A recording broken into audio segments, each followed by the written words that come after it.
Pernah membayangkan ada seseorang yang hidupnya seperti bayangan gelap, bersembunyi selama puluhan tahun tanpa terdeteksi, lalu tiba-tiba mengaku pada dunia tentang sesuatu yang jauh lebih mengerikan daripada yang pernah kita bayangkan.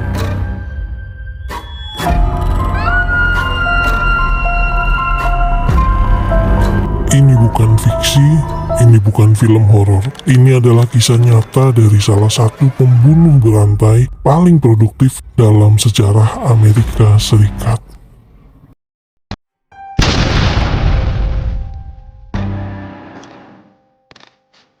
Nah, ia pernah duduk di balik jeruji besi dan berkata kepada FBI bahwa ia telah menghabisi puluhan, bahkan nyaris 100 nyawa perempuan dalam kurun waktu hampir 4 dekade. Dunia mematung. Bagaimana mungkin seseorang yang telah membunuh begitu banyak manusia bisa lolos dari deteksi begitu lama? Apakah sistem kita bermasalah? Atau ada sesuatu yang luput dari perhatian kita?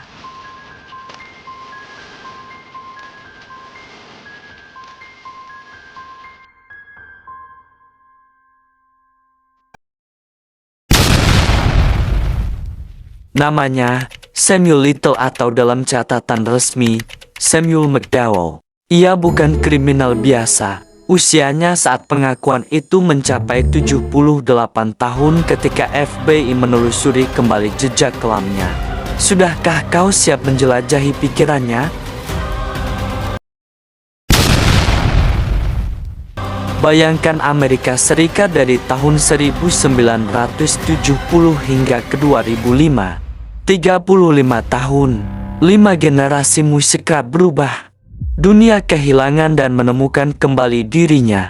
Tapi beberapa kejahatan yang dingin dan sunyi terus berjalan dalam bayang-bayang. Selama itu, korban-korbannya yang kebanyakan adalah perempuan.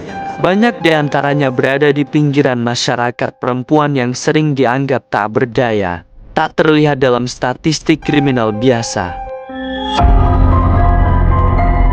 Kemudian, ketika Samuel sudah ditangkap, bukan karena kasus pembunuhan, tapi karena kasus narkoba di sebuah penampungan tunawisma, kehidupan kelamnya perlahan terungkap. Ahli forensik menghubungkan sampel DNA dari kasus yang sudah terlupakan selama puluhan tahun kepada tubuhnya. Ketiga mayat tanpa nama itu akhirnya punya kisah yang bisa diceritakan, dan seorang pria tua itu berdiri di pusat semua itu.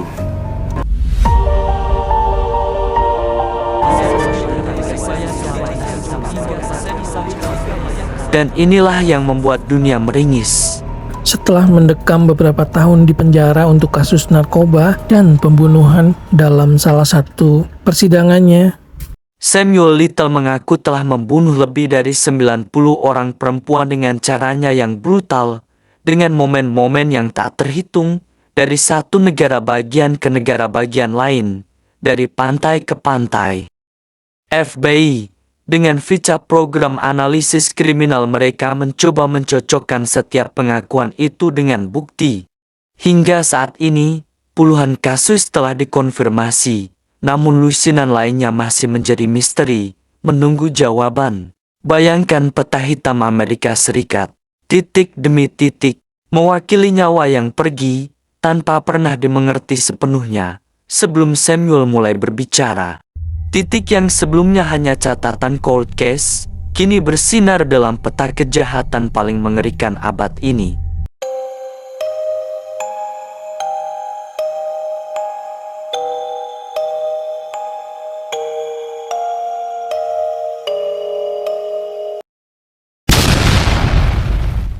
Ini bukan hanya soal angka, ini bukan hanya daftar korban, ini adalah tentang kisah kehidupan yang hilang. Kisah keluarga yang tidak pernah mendapatkan jawaban. Tentang bagaimana seorang pria bisa menghindar selama puluhan tahun. Dan bagaimana sistem kita akhirnya mulai menyusuri jejak kegelapan itu. Dan di balik semua ini, ada pertanyaan yang menghantui. Apakah semua kebenaran benar-benar telah terungkap?